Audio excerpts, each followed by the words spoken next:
Hello, good afternoon. Please be seated. Welcome. My name is Paul Worth, and I'm the chair of the UNLV Faculty Senate, and I'm also a professor of Russian and Soviet history here at UNLV. And we are here today for President Smatresk's State of the University Address. Several people joining me on the stage represent a variety of interests within UNLV, all of which contribute to the state of our university. If you would welcome John Valerie White, our Executive Vice President and Provost.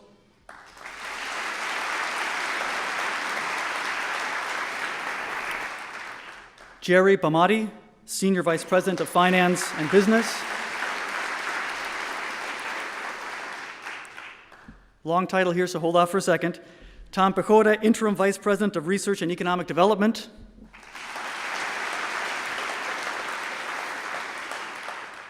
We are also delighted to have many distinguished guests joining us here in the audience. If you would please stand as you are introduced. From the Nevada System of Higher Education, representing our Board of Regents, we have several members. Chairman of the Board, Kevin Page.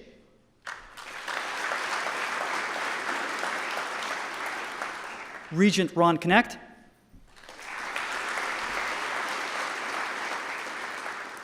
Regent Michael Wixom.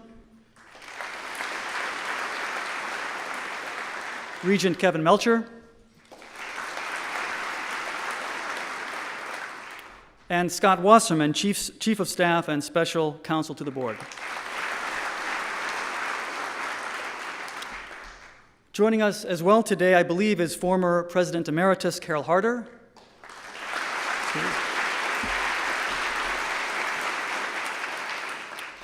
And also from the office of Representative Joe Hack, Ken Minster.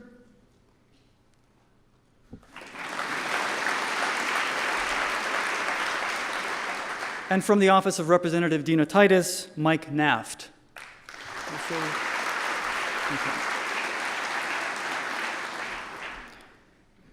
I would also like to acknowledge those seated here in front, which include the President's Cabinet, the university deans, and honors students, including National Merit finalists, as well as those from the Honors College. We're here.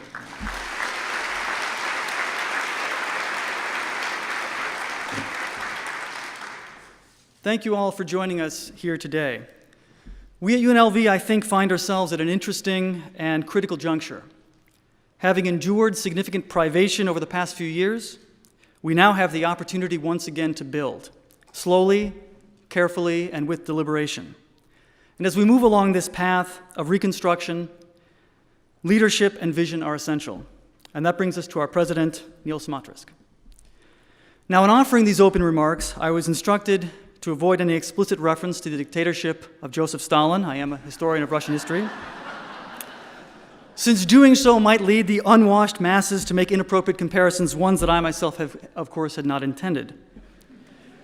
Moreover, my wife told me explicitly that I should not, under any circumstances, begin this talk with any knock-knock jokes, even the good ones. Now, like you, I'm thinking, without Stalin or knock-knock jokes, what else is there? Well, there's not much, so it's perhaps enough for me simply to remark that UNLV is indeed blessed with an uncommonly wise and visionary president. One who believes deeply, I think, in drawing broad circles of the UNLV community into making important decisions that will shape its future. He is a man who listens carefully, or at least pretends to do so very well, and who exhibits an infectious optimism about the future here at UNLV. Indeed, even I, as an inveterate pessimist who wishes he'd been named Eeyore from birth, find our president's hopefulness and powers and confidence about the future to be stronger than my powers of resistance. And I have little doubt that this optimism, this enthusiasm, and this vision will become immediately apparent to you momentarily. But wait, there's more. As the subject of the Queen of Denmark, and I cannot refrain from drawing your attention to the Scandinavian origins of our president. It is true he hails from Sweden rather than Denmark, a pity that, but we have to take what we can get. This Scandinavian connection inclines me, nay, compels me, to introduce him with particular enthusiasm. And so, without any further ado, although speaking of Scandinavia, the word adieu comes from Old Norse. So, without any further ado, and having now accounted for the origins of the word ado, I can say that it is my honor, great honor, to introduce UNLV's President Neal Smatresk, or as they would say in Swedish, som de vill säga på svenska, Neal Smatresk. Thank you. That was great.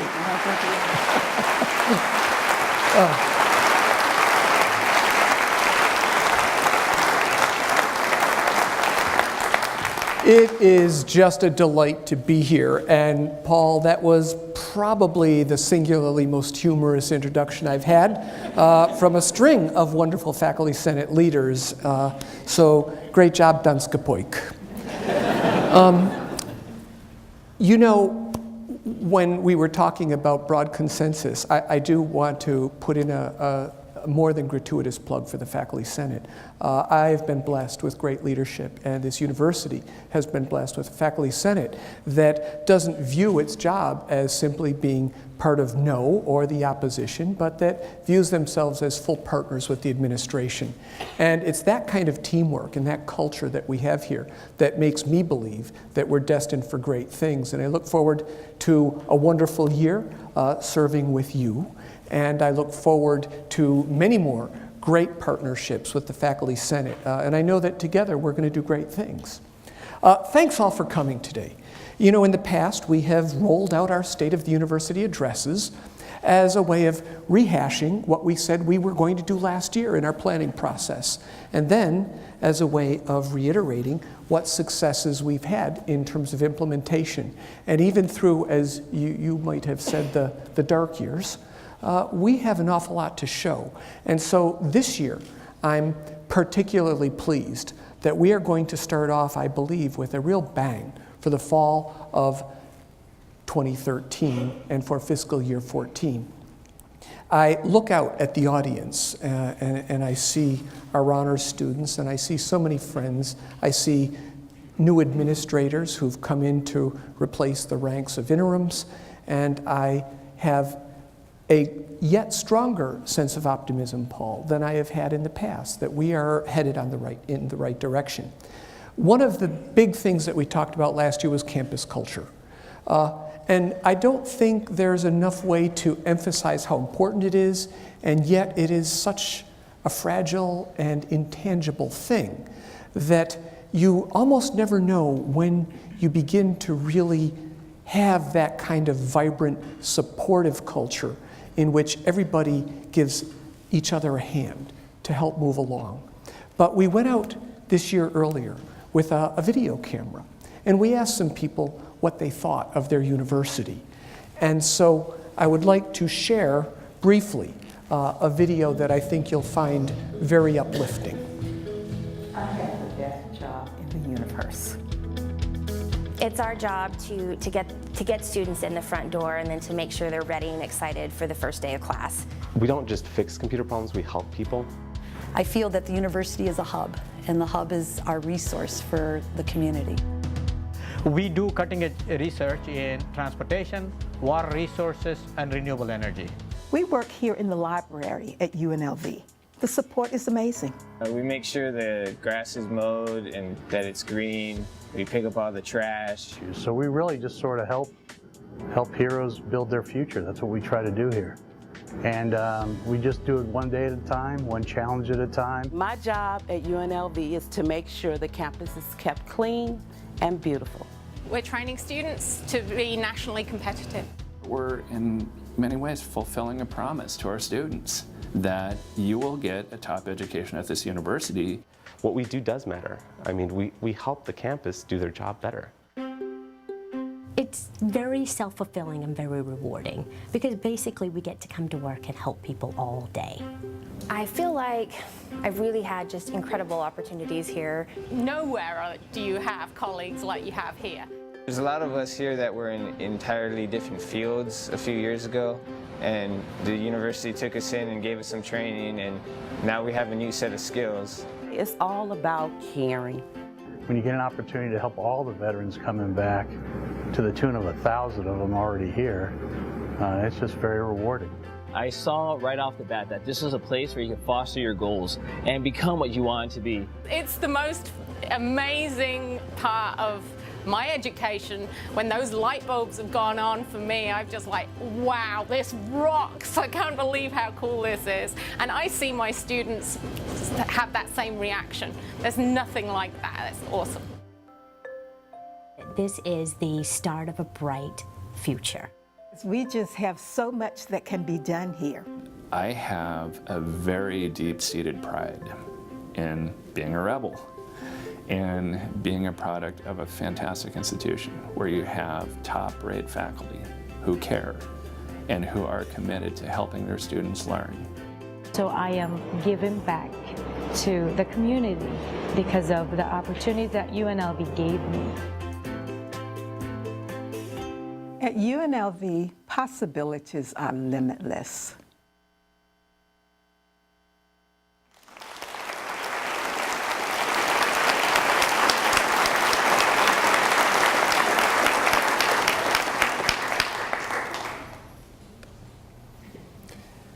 So if I'm an optimist, it's because you inspire me.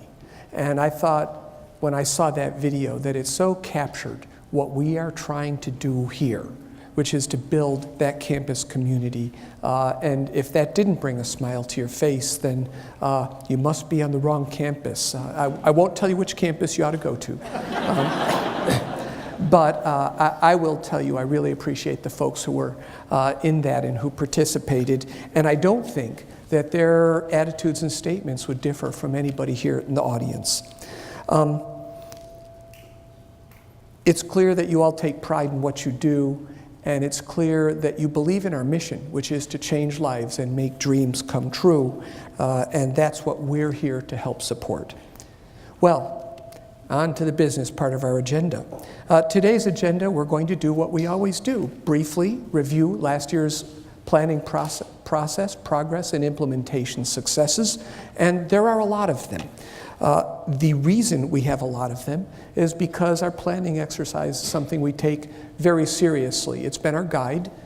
We have stuck to it. And while we always plan to implement more than we actually achieve, I would say we achieve anywhere from 75 to 85% every year of what we set out to do. And it's that steady, consistent stream of planning through thick or thin that has brought us to a place today that I am extremely excited to share with you. Before we dig into the rest of the presentation, let's look briefly at the core commitments we made as a campus. Now, I won't go so far as to say these supplant a mission statement. I will say that these were drawn from you, and they're things that we know we can commit to and believe in. Our first core commitment, and the one that I think is most important to me, is that students, faculty, and staff share a common caring vision. And that caring matters, and it changes us, and it changes lives. Secondly, we committed to creating a more collaborative university. We don't want to just work collaboratively inside the university. We want to be great partners. We want to work with the external community, work with our sister institutions, because we know that together we're going to achieve more for our region than we can alone. We want to be great community partners, and we're committed to improving this region's economy, human capital, and infrastructure. And of course, a major commitment that every university makes, but one that we hold dear, is promoting student success, particularly with our incredibly diverse population. And as you'll be hearing a bit later, the diversity of our population continues to grow, and our student success grows. And I would submit to you that that's the litmus test of a top quality research institution. We know also that we're preparing them for a new economy. In fact, I was talking to students in the student union today. I was sitting next to Carlos Lopez Sosa. Some of you may know him as a running rebel and a center, and a few of his friends, and another young gentleman named Riyadh. And he came up to me, he said, I know you once handed me my certificate of achievement from the Academic Success Center. I was struggling a little bit, but I went there, I did better. I got my math skills organized. I'm now in the hotel school. I'm a senior, and I'm going to own a casino one day or a big property on the Strip. And then we're going to give a lot of money back to the university. And I just want to say, you're an inspiration, sir. And I said, no, you're the inspiration. please go out and get that casino or that property and make sure you give the money back to us. But it's all of us working together around these core commitments that tell me that UNLV has in fact become a first choice institution. And this fall, looking at the years we've been through, I am so pleased, and it's such an auspicious start to the year. This year, we welcomed the largest freshman entering class that we have ever had.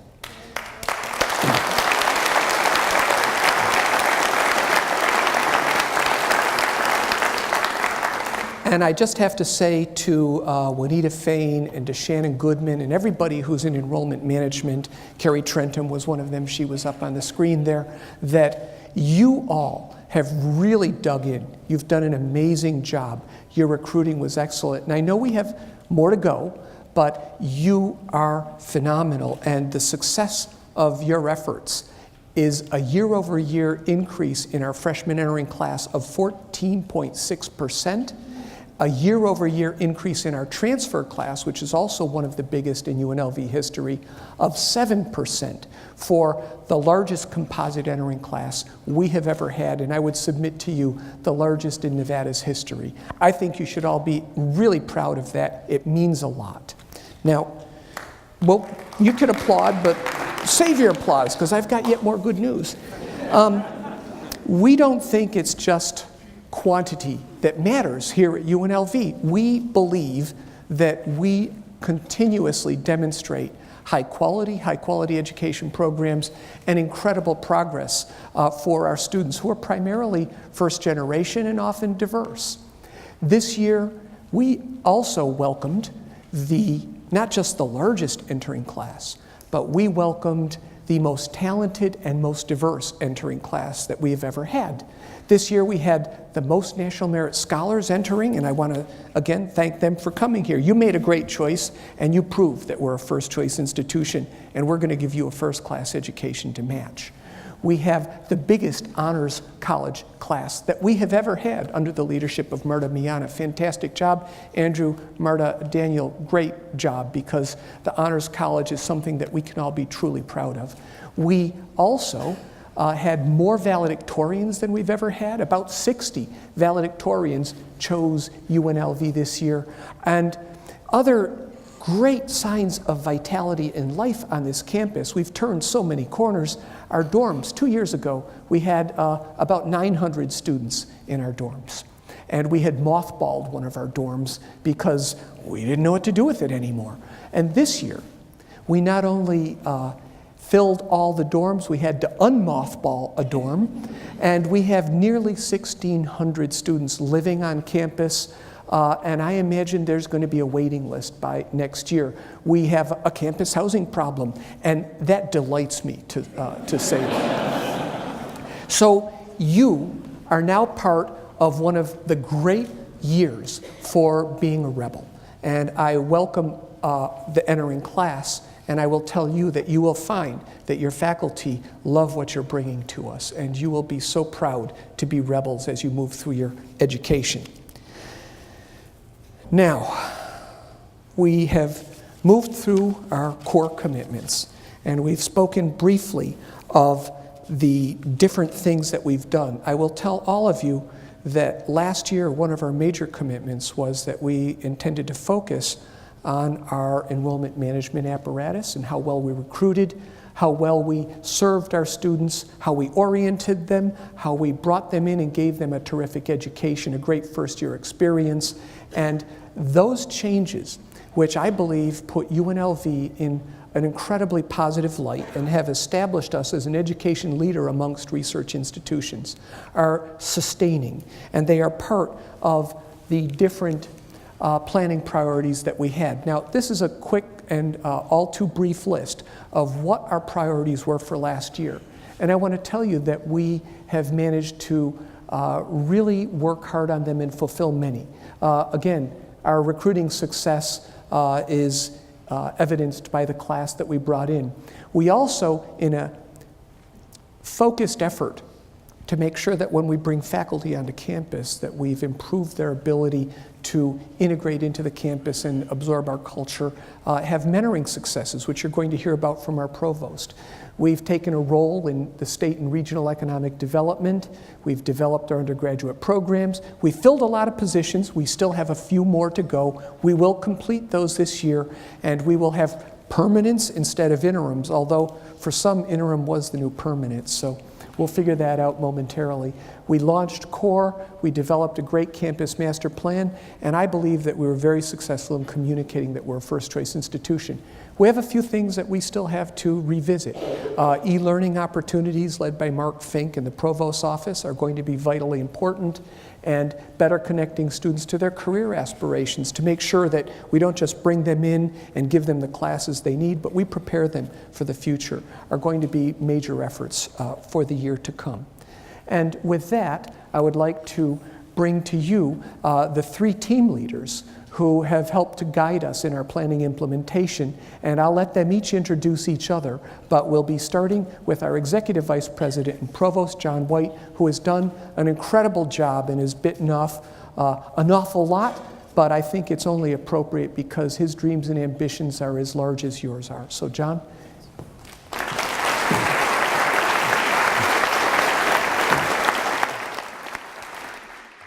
I want to acknowledge Regent Allison Stevens, who's arrived since our beginning.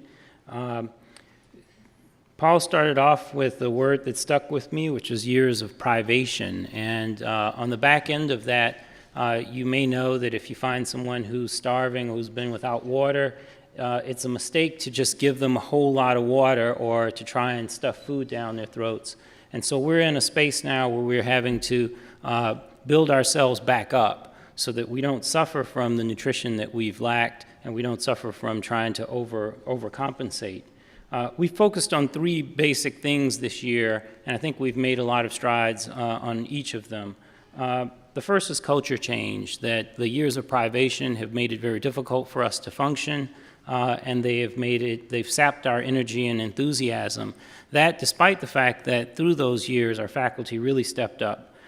So we tried to focus on those things that we needed for our new faculty. The president mentioned our mentoring efforts, but we also have tried to launch a number of faculty professional development initiatives, notwithstanding the fact that our faculty professional development organization had been shut down during the cuts. We're in the process right now of getting that relaunched. Similarly, we appointed an ombudsperson who has been setting up the office and doing quite a lot of good work. So that, I think, is moving us forward very well. This year, we also completed a second round of listening exercises with departments, and this was crucial because it showed a path to excellence for each of our programs. Now, many of those programs are going to find it very difficult to implement their desires for excellence, but now the provost office is very much aware of where they want to go and how we can assist them. Similarly, though, the listening exercise gave us really important feedback on the effects of the cuts and the kinds of roadblocks to faculty success that have emerged, and we intend to use this information to move us forward. The second of our big efforts is really to improve the functionality on campus, and a big chunk of that is happening in Vice President Bahmadi's office and through the system in the Integrate 2 process, which we look forward to continuing to improve our functionality on campus. But some of the things are more general to the campus and less specific to any one place. As the President has mentioned, our efforts to improve enrollment management have led to the largest freshman class ever, overall growth in enrollment.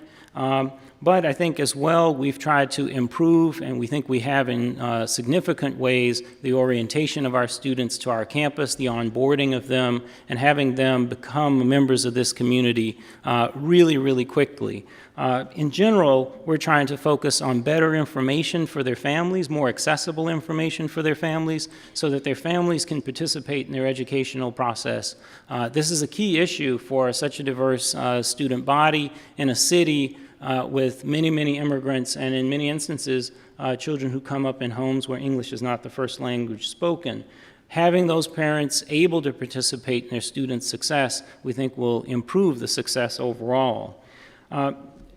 There are areas where we have to do a lot better. So customer service is one of those. I know that at least one regent will nod when I say that. But we also have to do better with campus support services so our faculty and our students can do better in their work.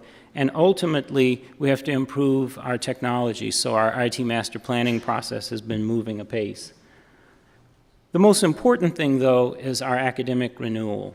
And to start there, we should acknowledge our successful reaccreditation.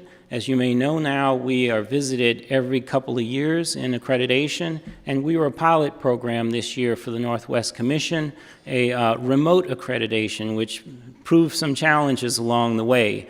So our accreditation visit should be in quotes since no one came to campus. They talked to us really only once on the telephone, and they cruised through our website and our self-study to determine how we were doing. Notwithstanding the limits inherent in that, our accreditation report came back very strong with almost a complete clean bill of health. Academic renewal, though, starts with people, and while it's in an order here, starting with our leadership, truth is that people starts with faculty on the campus. We've mentioned improving our student body and our process for building the student body, but we've concentrated in the last 2 years of trying to grow our faculty back with the resources that we have in hand. So without a considerable amount of new resources, we've added about 180 faculty members to the faculty over the last 2 years. That is about 80 tenure-track faculty and many others. Building a faculty that belongs to this campus, that the campus belongs to, and that are engaged in the campus is priority one for us. But we also have to focus on leadership, and so we've been working on sort of ending the interim status of many of our deans, and we have 4 new deans with us today. I'll embarrass them by mentioning them: Kim Metcalf in education, Dan Hamilton in law, Brent Hathaway, who will start on October 1st, but who is here in the audience today, and Stowe Shoemaker in the hotel college. 4 other colleges are upcoming for searches this year. 2 of them are already in process, and the other 2 we will get launched relatively soon. But quite apart from adding leaders, we've been focusing on the development of the leaders that we do have. So we've launched a chair training program, and we've launched a leadership development program to help build a pipeline of leaders, particularly focusing on women and minorities, but stretching beyond that, of course. Building leadership for the campus, growing our faculty is all directed toward our teaching and research missions. And on the teaching side, we've done quite a number of things to try and improve our effectiveness. Our goal is to ensure that students who choose us will stay with us, will complete their course of study, and will graduate and go off and to be great members of the community. That effort is something that we're taking a very conscious approach to right now.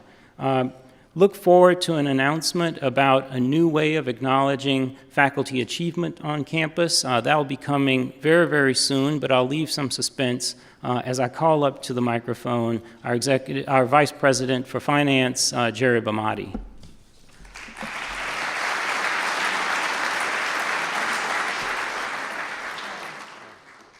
Okay, I got it wrong. It's Tom Piota. I'm going in the order they have us on the stage. So, our Vice President for Research, Tom Piota.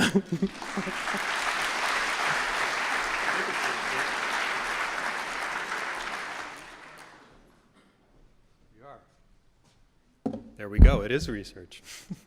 Thank you. Thank you, John. Thank you, Provost White. So as you heard, a top choice university, and Provost White talked about the educational mission, but a top choice university really requires excellence in research.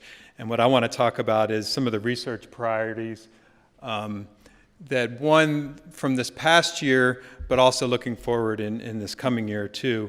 One of the things that Provost White talked about was the hiring that we had of our great faculty. And one of the things that I want to touch on is the impact that those faculty had, particularly on the research mission of the university. As we looked at the impact that those faculty had, and when they came on campus, they were very enthusiastic, particularly in the research mission of the campus. And we looked at some of those high-impact faculty, particularly in the areas of science, engineering, health sciences, hotel, fine arts. And we looked at what they were doing in terms of going out, working together, collaborating, writing grant proposals, and we looked at what that amount was of grant proposals that they were submitting. $20 million in grant proposals is what came out of some of those high-impact faculty. That's a tremendous amount of grant proposals coming from the university. Certainly, to become a top choice university and a tier 1 university, we need to be doing a lot of that, but those are all positive signs, and actually we're already getting early signs of success from grant proposals like that.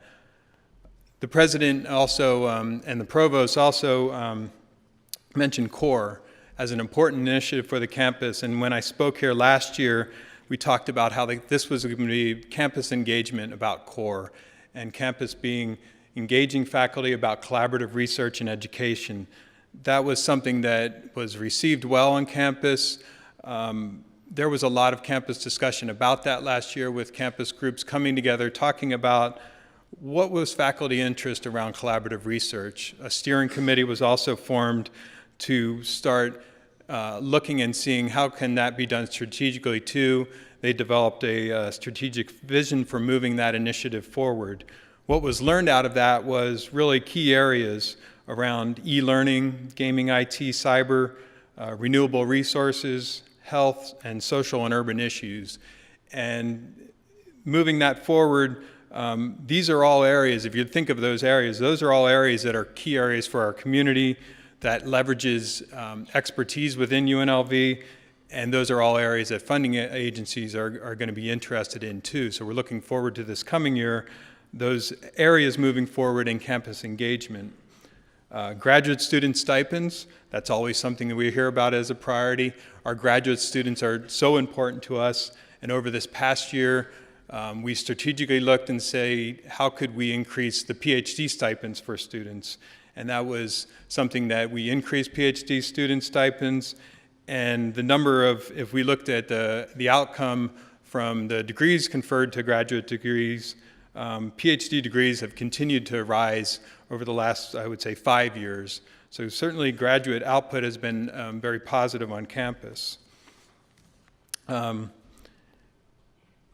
addition, in the graduate area, to become a top choice university and really to become a tier 1 university, as the president will talk about, what was really needed and what was highlighted this past year was to have an independent graduate college. That's what was going to be needed to achieve the aspirational goals of UNLV, moving to the next level of a tier 1 institution. And it's excited what was done this past year, and in this coming year, the discussions that's going to be had around UNLV having an independent graduate college. Around economic development, a lot was done, and both internal and with external partners, with the president leading really the engagement with key community partners like the Las Vegas Global Economic Alliance, which is a reformation of the Nevada Development Authority, the local chambers, the local economic development agencies. Those are important agencies for us to align our research and education mission with their interests, and also the Governor's Office of Economic Development. We have constant discussions with them about what we're doing and how our priorities can help them with economic diversification in the state.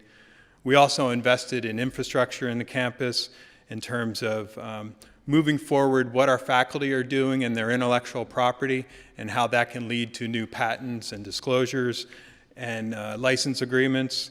That's paid off. Over this past year, we had in the number of disclosures coming from our faculty, 100% increase, number of patents that were filed, to 200% increase. That's a tremendous change in what our faculty have been doing and their interaction with our technology transfer office. And we're really excited in terms of the entrepreneurial activities coming from our faculty and the potential of that impacting the Southern Nevada economy. Faculty Opportunity Awards is something we've continued for a couple of years now. $400,000 in awards were given out to faculty for individual research grants and for them to stimulate competitive grants, but also about new innovations in technologies to continue this trend in bringing forward new intellectual property. And then lastly, I'll end on the current research report. The last 5 years, we, as the provost had talked about and the president had talked about, there had been, with the cuts that the university had experienced, that had really dramatically impacted research awards, research expenditures, and there was a steady decline in that. Part of that was a change in federal appropriations also. But the encouraging part over this last year was the stabilization of research awards, stabilization of research expenditures, and in fact it went up slightly, about 2.5%. That's a positive sign for UNLV. Efforts like CORE, which we're going to hear more about, are about moving forward and being more collaborative and going after bigger opportunities. For this coming year, it's about further establishing award. I encourage you all, this Friday is the first of 6 core meetings that are going to be around these 6 thematic areas that I mentioned earlier. I encourage you all to go to those, depending on your level of interest in those different areas. That's going to be the opportunity to show your interest in it, and I think that's what we're looking for. We want to provide support in those areas for teams to come together and form, look how can they work together, develop proposals. We're also looking to see who are those leaders in collaborative research and how can they move core together, both as individual teams and as a larger initiative. Obviously, graduate education is always going to be a priority for us, and we need to continue to look for how can we expand funding for graduate education, but also continue the emphasis around doctoral degrees and stipends. There's also going to be a focused effort and a strategic effort around identifying what are our research strengths and let data in terms of the metrics about research, whether those are scholarly output from the university or research output in terms of the traditional measures around research expenditures, allow us to identify where are our strengths on campus and where are the opportunities on campus for us to further expand and grow as a campus in a strategic way.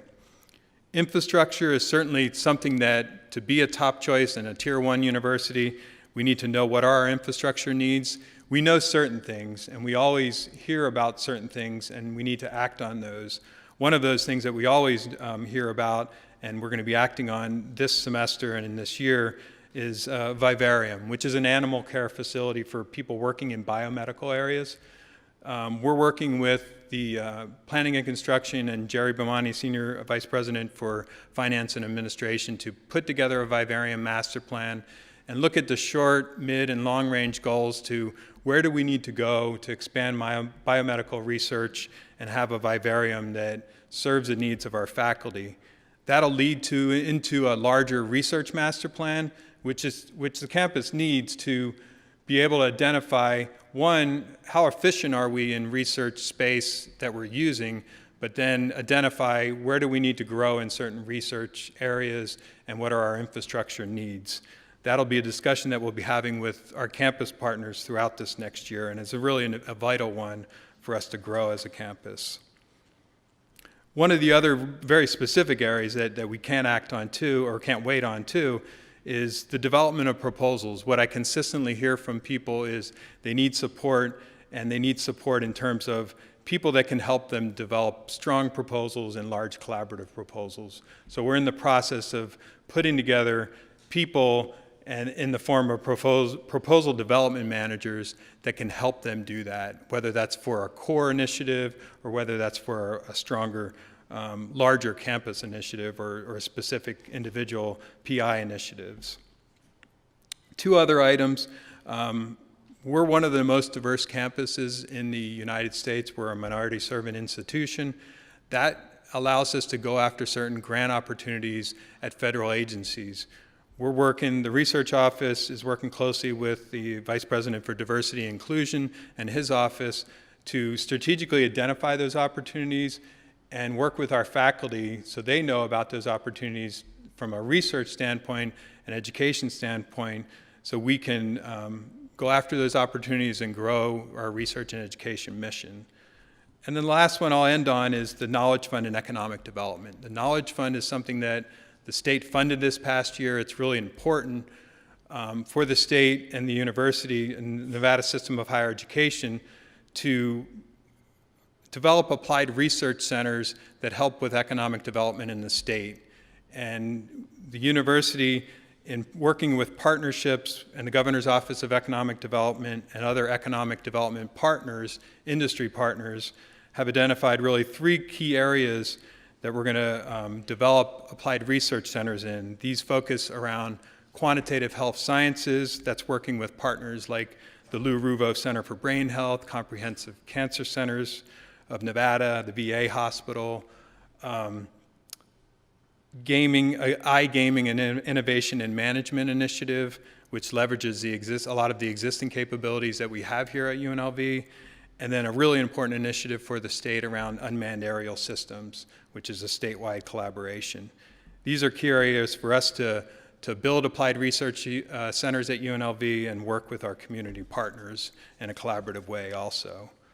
So with that, that's the research report, and I'm going to turn it now over to our Senior Vice President for Finance, Jerry Bomani, to report on infrastructure. Thank you.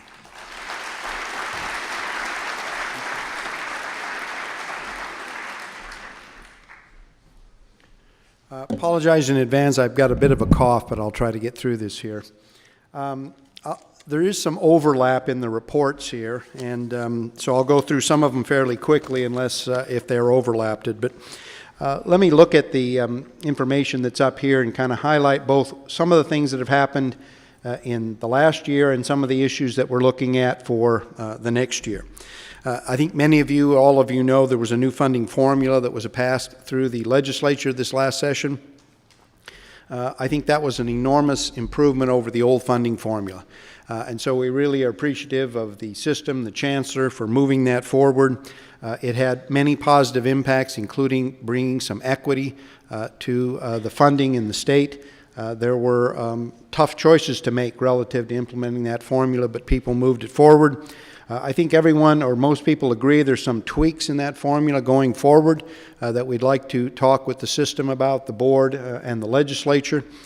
Some of those relate to issues like funding adequacy, because right now mostly the focus has been on redistributing a fixed pie of money to the institutions in NSHE, and hopefully there's some way to increase that pie in the future because all the institutions have significant funding needs there. The Knowledge Fund, Tom mentioned that, $10 million was funded in the last legislative session, and the campus is working actively to move forward to get as many of those resources as possible. There's some non-formula issues that I've highlighted. The state allocates money in appropriations. The formula funding appropriation is the one we talk about the most, but there's several others: law, dental, statewide programs. And there's some issues in statewide programs for things like the museum, small business development, the Center for Business and Economic Research, and other areas like that where we'd like to make basically some headway in getting additional statewide program support. There's also some particular issues with the law school that many of you may know about, and the provost can speak about this more than I can, but basically due to the significant drop in the pool of law school students, our law school and other law schools are seeing smaller classes, which basically, because we rely so much on student fees, means a significant financial issue to address there.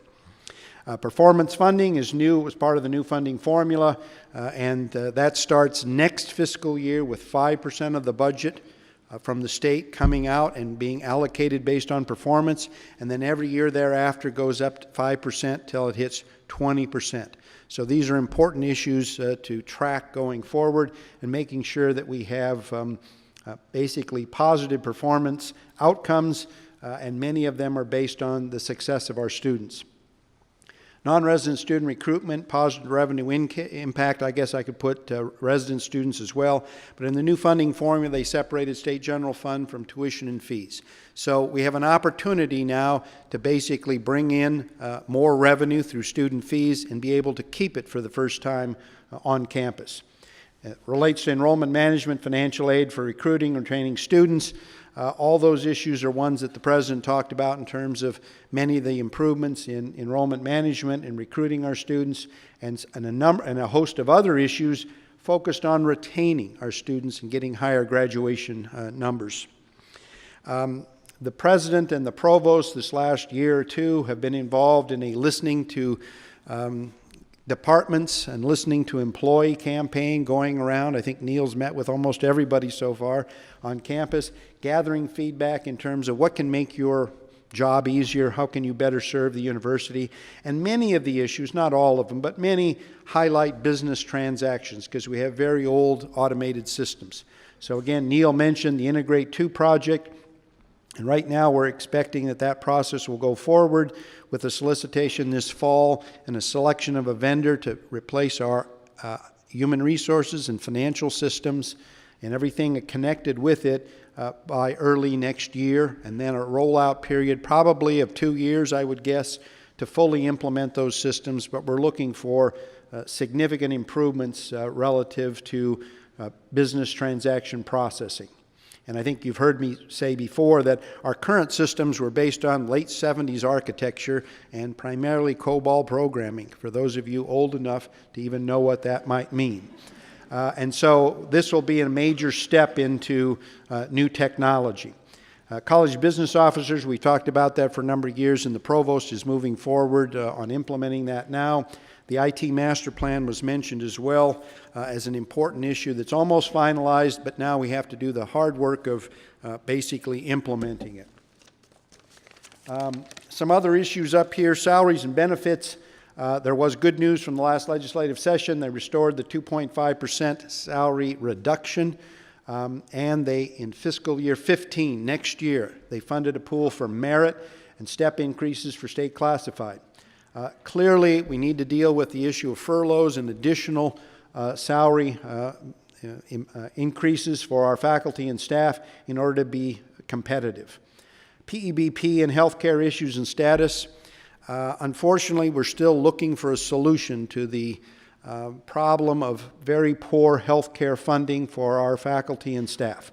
There's been some bright or I guess I'd say improvements, some areas of hope in those areas. For example, up until a year ago, the PEBP board members came from the state based on population centers. And so Elko had 1, Clark County had 1, and Reno had 7. And it turned out it was based on the 1912 population centers. So, because of the president and the chancellor and mostly the governor, we now have 10. There's 10 because there was 1 added as a retiree this last session. But we have now, in fact, I just learned this week, a second UNLV individual employee who's on the PEBP board, Rosalie Garcia. And I don't know if Rosalie's here. I don't see Rosalie here, but a great person. I want to thank her personally for applying for that. Chris Cochran is the other individual on the board, and so now that makes it 3 individuals from NSHE on the board, and I think that will at least help us move things in the right direction.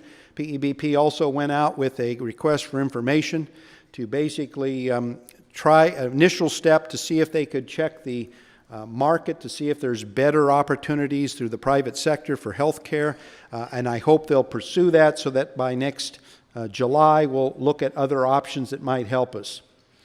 GA funding needs, Tom mentioned that. Animal care facilities, he mentioned that as well. Other facilities-related activities I'll go through fairly quickly. The President mentioned the new campus master plan was approved. The Hotel College Academic Building got some action last legislative session, and we're hopeful that the fundraising campaign can move forward, and we'll get the rest of the funding next session. Campus housing project, many of you have seen in the paper and heard about the Midtown Park project, which basically is a renovation or a whole new project for what's just north of Cottage Grove. And we had a lot of hope with that project going forward. Unfortunately, last week we heard from our partner that they weren't able to move forward on those terms that they had agreed to, but we're going to continue to work with them and try to get that project moving forward. I'd also mention and reinforce what the President said, that our campus housing is oversubscribed now, which is great news. And again, I think it's one of the same partners, AVS, have done a great job in working with us. They're our exclusive housing provider, and so I expect we'll be able to work through the Midtown project and find a way to do something there as well. TMC renovation through slot taxes came out of last legislative session, and we're trying to work with the foundation to find a way to fundraise for additional money to improve that facility. The Mega Events Center, the Campus Authority came out of the last legislative session. President's asked Don Snyder to continue to take leadership on that project. And in October, they'll have their first meeting of the Campus Authority Board. Essentially, 8 members of the 11 members have been named at this point in time. Provost has been looking at the RAJ building and looking at renovations to that particular facility, and the planning moves forward. We also have planning on a Paradise Campus educational outreach facility at the corner of Swenson and Tropicana to improve what is a fully depreciated campus at this point in time. I guess that's the best way to state it. Then also looking at health medical facilities for the and planning with our sister institution and other programs in the system for helping the state forward in the future for health and medical programs and facilities. And then the provost and the vice president for research are both working on looking at campus space utilization. For all of you that have maybe extra space around your office area, this is bad news for you because they might come by and take some of that in the near future. So I'll end there and turn it back over to the president.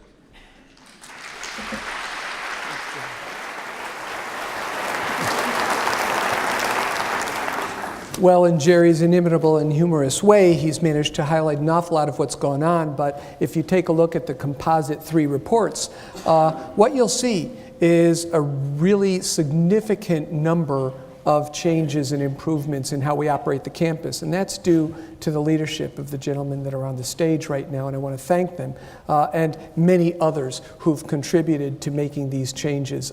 Significant progress, and as you're going to see, all focused at creating that foundation that we're going to continue to build and grow from. Oops, I already...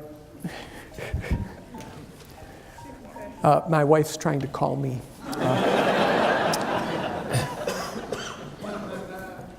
Straighten my tie? Oh, okay. Other highlights that we have, we are continuing our listening exercises. You've heard them alluded to. We did listening to departments, rounds 1 and 2, L2, D2, I think we called it. We did listening to staff, and we're just about to clean that up. I'm looking for Reiner over there. He keeps going, Neal, you've got about 6 more major groups to talk to, and everybody deserves to be heard, and he's right. I want to say to all of you who have participated, boy, did we learn a lot. And we can put our finger on the list of things that we're not doing as well as we need to and that we need to improve. Many of those, I think, will come through, having been served by an Integrate 2 process. But we're not just listening. In fact, we took the team, which was Mike Sauer and Carl Reiber and Reiner and Ann Kingsley in my office, who were listening, and we've begun to convert some of those things into immediate results because, frankly, we heard the same kinds of problems over and over and over again. So we've worked on some better training programs. We've worked on some automated paper handling document tracking systems. Some of these may be stopgap before we get Integrate 2, but we're going to be implementing as many of the fixes as we know how and as many as make sense between now and the installation of this new software that we're working on with System. And as you've heard before, we are going to continue to listen until morale improves. We will continue our listening exercise with students this year. And I believe the students will have a lot to tell us, and we can learn a lot about where the gaps are, where we can do better, and where they think we're doing a good job. And I think that's going to be an important feature. And frankly, you can't absorb enough from the constituents around you. So we've also, and this is a great year, last December we achieved Minority Serving Institution status. I know Luis would love to be up here and tell you about that. And that's something we can celebrate. It does open up new grant possibilities, and I think it's something we can be proud of as a campus. And following that, yesterday, U.S. News and World Report came out and announced that we have moved up 2 spots, and we are now the 6th most diverse research campus in the country. And I think that's something phenomenal.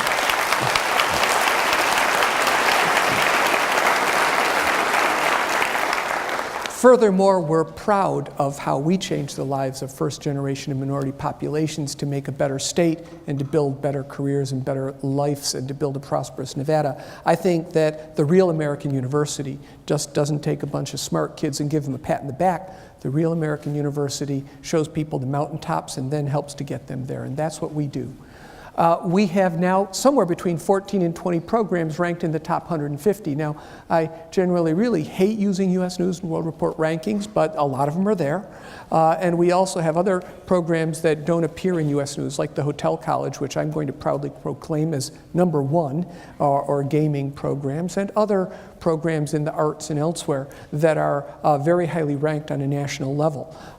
And that's auspicious. We have never had more programs in the top 150, and now we aspire to have yet more in the top 100. We received over $50 million in gifts last year, which was a local high water mark. The last time we received so many gifts in one year was at the close of our capital campaign, which was my first year as interim president.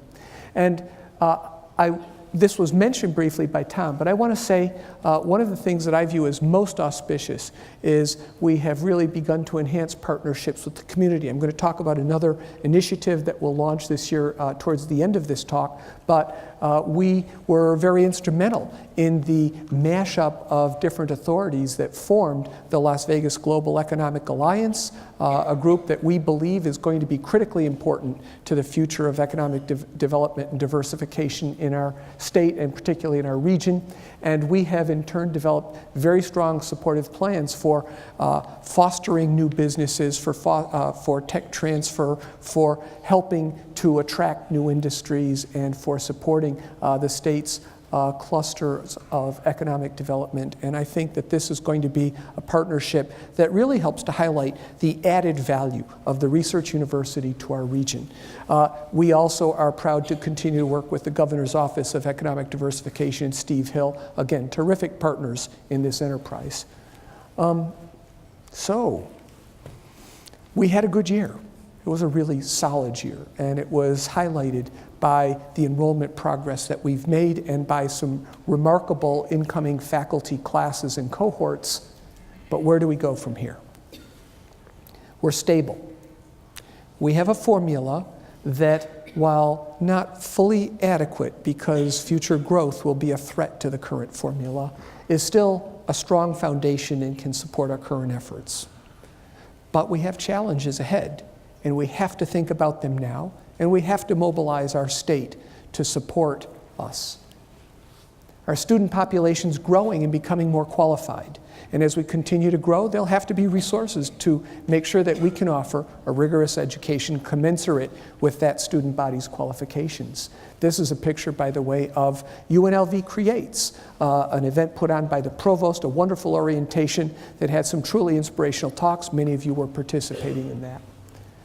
Nevada's economic development goals depend on our research and education success. We are truly the honeypot that attracts an industry that offers resources to various entities that want to come in and take advantage. A good example is the people who are working with HPSC, our high-pressure physics group, who have wanted to develop batteries, a company called Patheon that's come to Nevada specifically to work with our investigators to build very super high-tech new batteries that might not just work in Mars rovers, but that could help an electric car perform at better levels. Those types of opportunities exist because UNLV has the expertise pool to make them happen.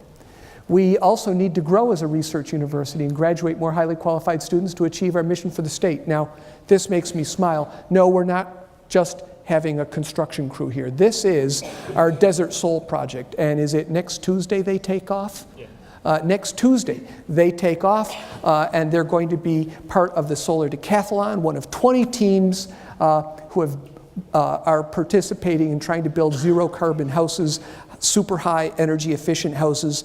And these kids, graduate students, undergraduate students, a real team full of business kids, marketing kids, engineering, architecture students, are all raising their own money, doing the construction, dragging this thing to California under the guidance of some great faculty mentoring, and this is an exciting project. We all hope they bring home the big prize because we think they're tops, and let's see if they're tops in the world along with many of our other student groups. In short, in order to achieve our goals, we need to become a top-tier nationally prominent research university, and we need to enter the ranks of the other top-tier universities, and UNLV is appropriately situated in this picture. So, you've heard a lot of discussion about Tier 1. Now let's talk about what Tier 1 really means. First, the gold standard of rankings and of college assessments has always been the Carnegie classification of institutions. It's been around for a long time. They've changed their terminology now and then, but the Carnegie classification is a widely accepted standard that explains how the composite research activities and level of quality of an institution lends to national recognition. There are 3 levels of doctoral institutions. There are master's or comprehensive institutions, bachelor's institutions, and associate institutions as well. They rank all. In the 3 levels for doctoral granting institutions, the lowest level is doctoral research university. The next level is research university high. There's 99 institutions in that group, and the final level and the top level, or Tier 1 for Carnegie, used to be called Carnegie 1 or Carnegie Research 1, is the Carnegie RUVH, Research University with very high research activity. 108 institutions are basically the top 100 institutions in the country. Now, we are in the RUH category. This classification places UNLV in the top 4.5% of all US institutions. Our goal, however, is to be in the top 2.3% as an RUVH. Our state currently has no RUVH institutions. There are no top-tier institutions in this state. And we think that's a shame because other states where this has happened have had incredible benefits. So why does Nevada need a top-tier institution? First, and very important to the general public, wherever you have a top-tier institution, it has a major economic impact of the state. We have about a $1.5 billion economic impact, but it's easy to see $3, $4, $5, even $6 billion a year from a major research institution, and that is a very significant amount of money that is added to the economy. Secondly, RUVH institutions are clearly improve human infrastructure and healthcare in their regions. We're a region that underperforms in healthcare. In fact, desperately so. We spend about 60% of what we should on healthcare, and frankly, it shows. We must improve, and a leading way to do that is to build the capacities of your university to make sure that healthcare and the healthcare needs of your population is being served, and that is done best through a full research university. RUVH institutions attract industries by providing research and educational support to their employees. That's why Patheon and others came here. Solar City just relocated, and we're going to be looking forward to developing partnerships with them and many other high-tech institutions that are in this region.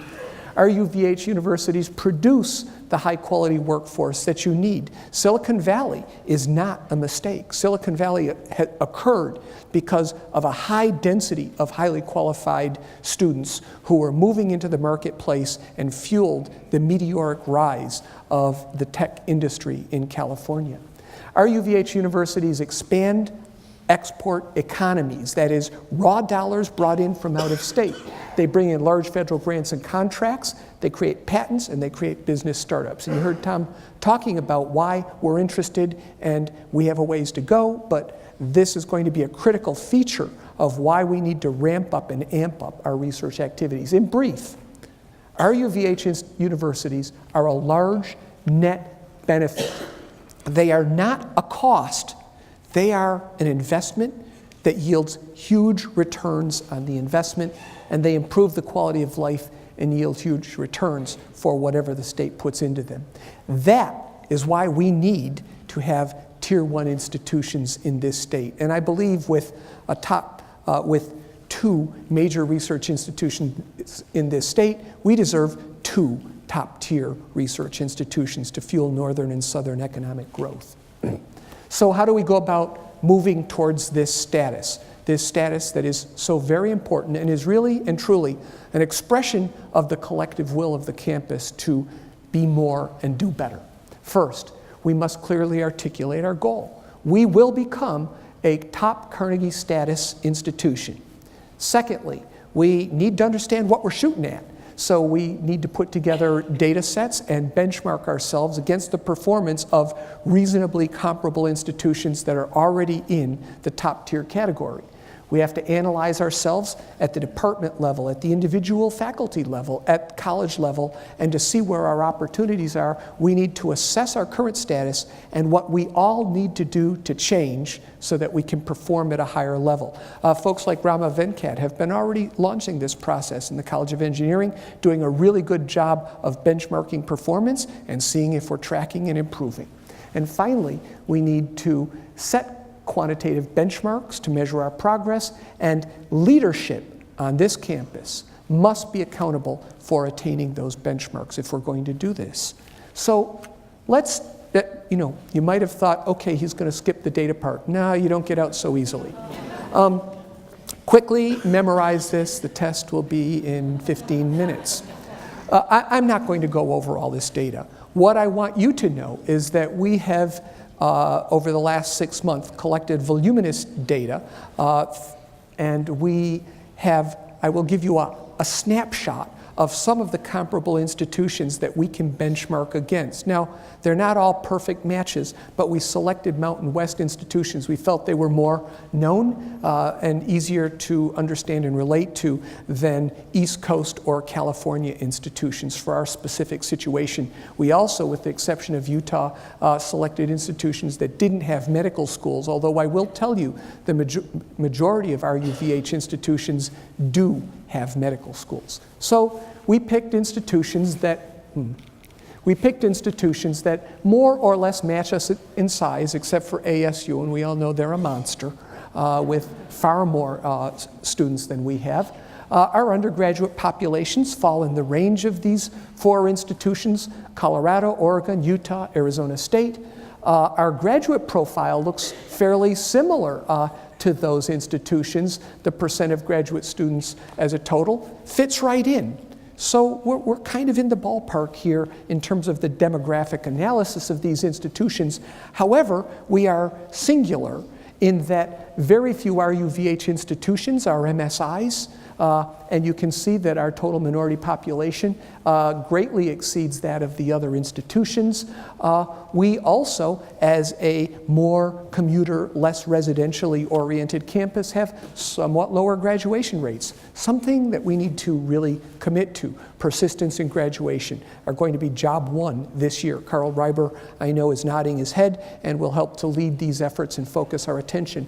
Also, for the size of our institution, larger than Oregon, a little bit smaller than Utah, we are not yet graduating enough students every year. We must improve the number of students graduating from our 5,200, which isn't a bad number. By the way, here's a gratuitous plug, Regents. Do you know that UNLV produces more students per $100,000, more graduates per $100,000 than any other institution in this state? We are the most efficient producer of degrees in the state, and believe we can do better.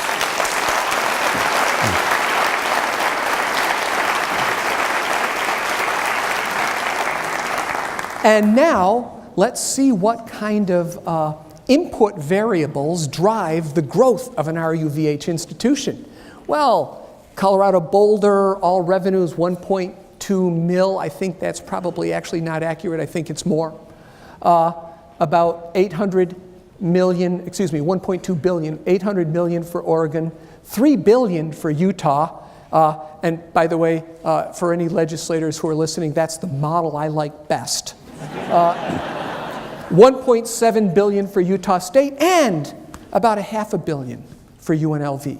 Clearly, the total revenues for this institution are a drop in the bucket compared to what it takes to actually build a top-tier research institution. And I am incredibly proud of how good we are despite this level of funding. Our total institutional gift support, again, we're a very young institution. It's not fair to compare us to these other institutions. They're all over 100 years old, have large alumni bases and winning football programs, but yet, we should improve as we move into RUVH status and get much better at raising funds on an annual level. I would submit that the Oregon model, which is reasonably close to ours, is a good target for the not too distant future, moving us up from 30. And by the way, this year it was about 50 mil. Congratulations to Bill Bolt and his team for a great job on a very small staff level. But clearly we need to move into a capital campaign period that focuses on enhancing not only gifts, but endowments. Why did I put endowments in this slide? If you take a look, you'll see that, first of all, the endowments, which are shy of a bill in any of these institutions, and by the way, in many East Coast institutions, older institutions are well north of $1 billion, compared to our 168. Now, first, I'm going to brag a little.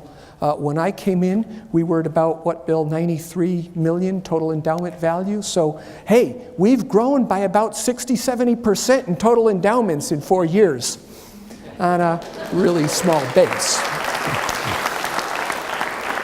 And actually, that's great. Why do you want endowments? Endowments are people money. People change institutions. Endowments to UNLV provide scholarships for our National Merit Scholars, for our honors students, and for other highly talented students and graduate students. They also provide endowed chairs, where you bring in high-impact, nationally prominent faculty who change the trajectory of institutions. We must grow our endowment values to be nationally competitive.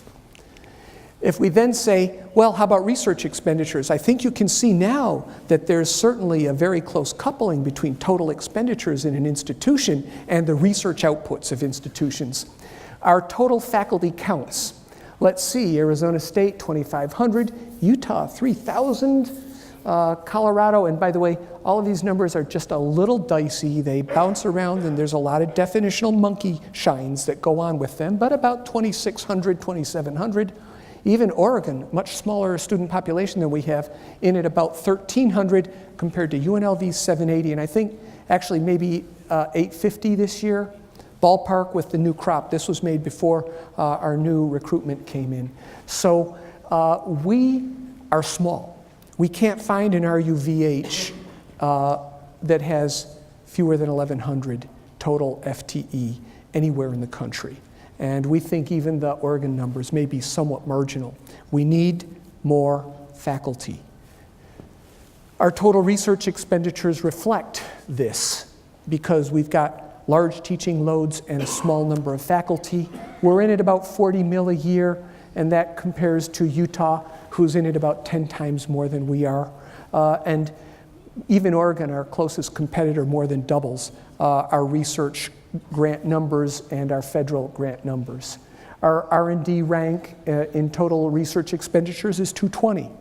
Not proud of that. We've had some trouble during the cuts. We cut more than most states, but I know that there's potential for rapid growth in that number if we apply ourselves to the problem. Our research staff, and here's another shocker. Look at the research staff at Arizona and Utah. About 6,000 total support staff compared to our 942.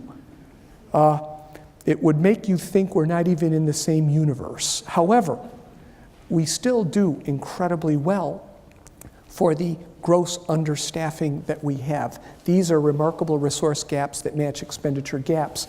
Number of postdocs, 584 at Utah, 37 here. However, Oregon, again, our closest near competitor at 83. We're not out of the ballpark there. And we have individual faculty members whose research output is higher than any of the best places in the country. Our research doctorate output, again, we're in the game, we're in the ballpark, 153 compared to Oregon's 170, but that number should increase significantly. It is one of the prime Carnegie variables. Now, I had a list of all the Carnegie variables and their approximate cluster analysis. I didn't put it up. I didn't think you'd really pay attention. But if anybody wants it, we can deliver that number. And here's another place where resources really matter. And these are shocking numbers to me. For similar sized campuses, again, take ASU out of the equation, we are somewhere between 2 million and 4 million gross square feet shy of what a Research One university ought to look like.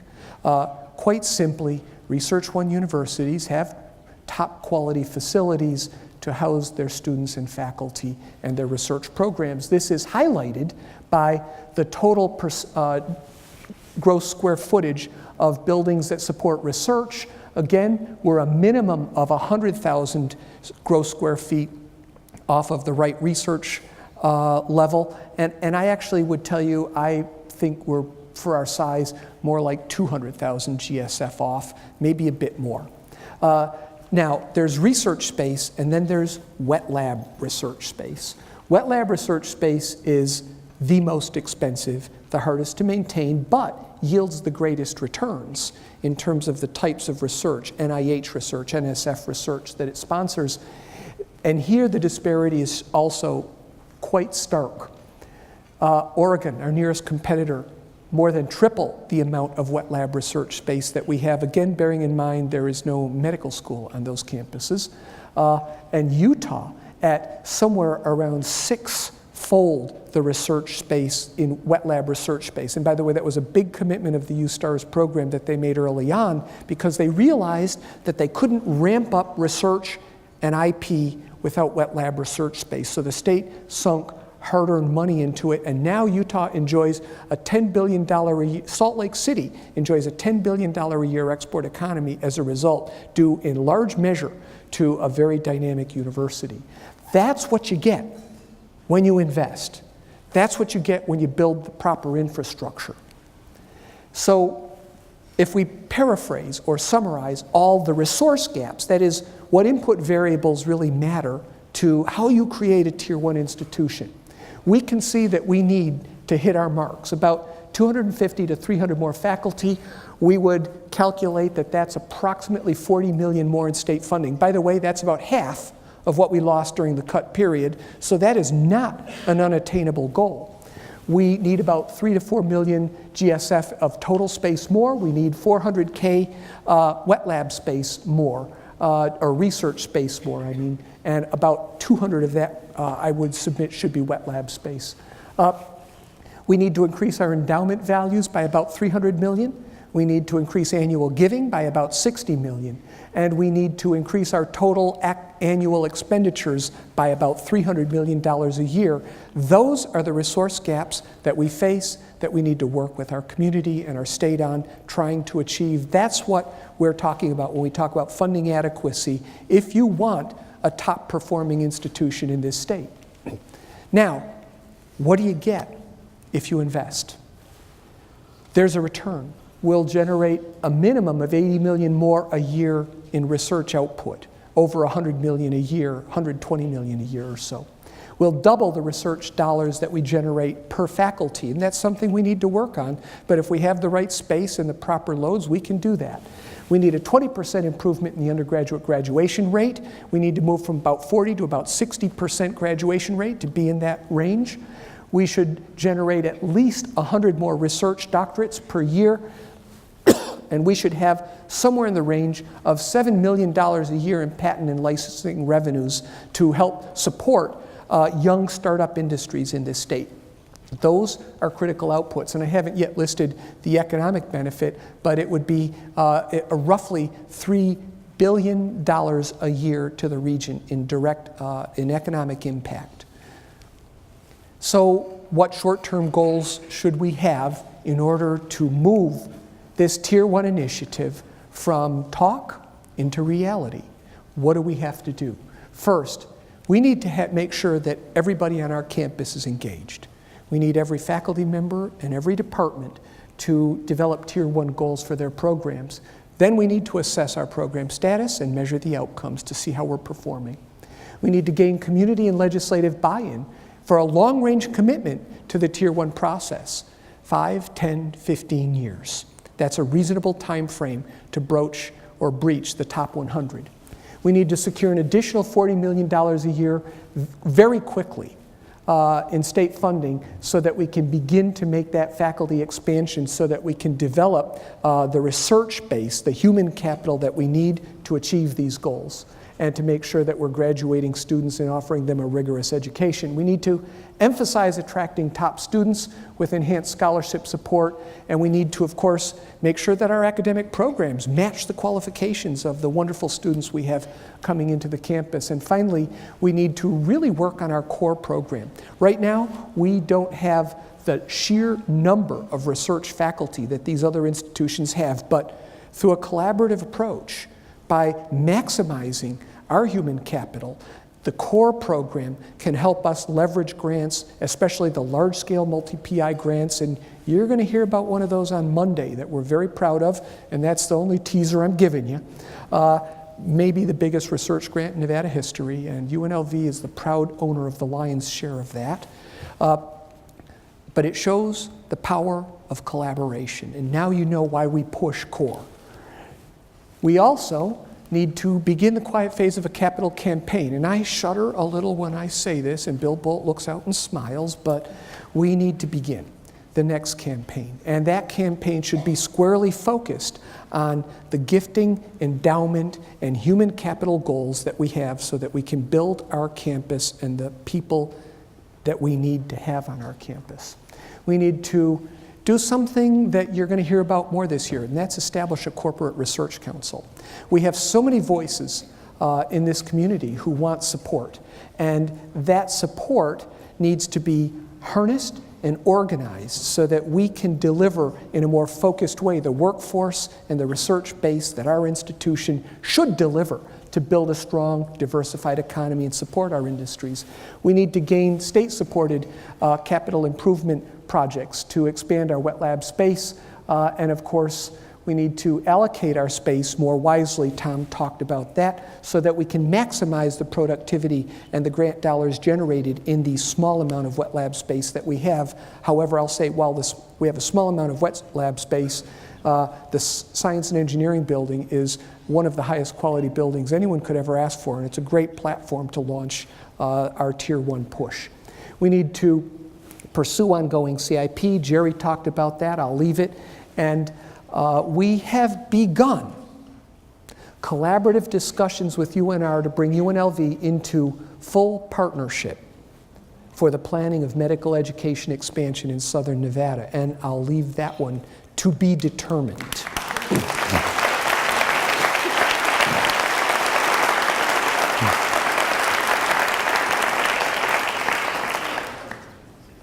So what do you get as we begin to invest, as we develop the partnership and the will as a state to succeed?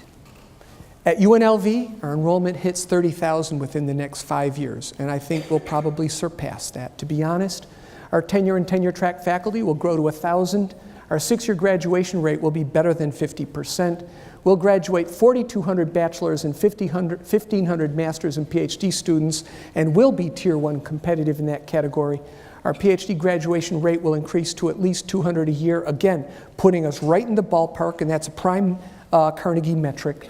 Our grants and contract expenditures should easily grow to $75 million a year. Again, we can't let up on this number. This is a critical number. We will have at least 30 programs ranked in the top 150. Our total campus square footage and wet lab research space will increase, and our economic impact to this city, if we can meet these 5-year goals, will exceed $2 billion a year. Those are what you get when you invest in a quality institution that's ready to move. And UNLV is ready to move. So how do we turn this vision into a plan? First, We must have at UNLV an organizational structure that focuses squarely on these goals. We've begun that transformation. For the past 4 years now, we have used a scheme that involves implementation teams, infrastructure, education, research. That isn't an accident. The success of those teams helps us to focus on our planning priorities and help us achieve them, even when we had meager resources. We are now reorganizing our cabinet level interactions so that we will have our meetings focusing on Tier 1 goals. In education meetings once a month, research meetings once a month, communication meetings. Infrastructure is woven into all of our conversations, and a cabinet meeting once a month. That way, each of these meetings is allowed to specialize, bring in the groups of people we need, make sure campus leadership is in the loop, and allows us to move faster and in a more facile way. We're changing our organizational structure, and we're committing. We're engaging faculty, staff, and students in the community in the Tier 1 visioning process, and as we do that, we need to make sure that they own the goals and that they understand where we're heading so that we can change as an institution. And we're going to make sure that no one's left out of the conversation. We will be having campus discussions. We will seek your input. We will talk to you about what we need to do to improve our education and research so that we're consistent with Tier 1 outputs. And finally, we need to communicate this vision to the public. It starts today. Today, we start our Tier 1 drive. We are taking our first steps, and I believe it is going to be the continuation of the dream, a dream that began when we were just a small campus, that moved and began to change yet more under President Maxon's leadership, under Pat Goodall's leadership, under Carol Harder's leadership. We've continued to grow, improve, and change, and I believe all of our presidents would stand proudly behind this initiative to say, we need to do this for our state, we need it now, and we need to make sure our state is all in. And I can only hope that you're all in. Now, in the past year, we've listened to you, and we've heard what you thought about your campus. And I think this last video that we're going to show highlights the commitment that you all have towards this Tier 1 vision. I want UNLV to be known for being a community that cares, generating new ideas, patents, and businesses, expanding our global reputation for excellence, collaborating to address important problems, serving as an intellectual hub for our city, and building a more prosperous Nevada, improving healthcare and the quality of life of our community, ranking in the top 100 research universities in the nation, nurturing a diverse and dynamic campus life, being Nevada's students' first choice for higher education, generating more than $100 million in grant funding a year, producing the workforce our community requires, educating 35,000 students with a nationally recognized curriculum, helping first-generation students succeed, bringing events and sports from around the world to our campus, supporting our student athletes and athletic events, graduating one of the largest annual classes in the West, being the home of Rebel Pride.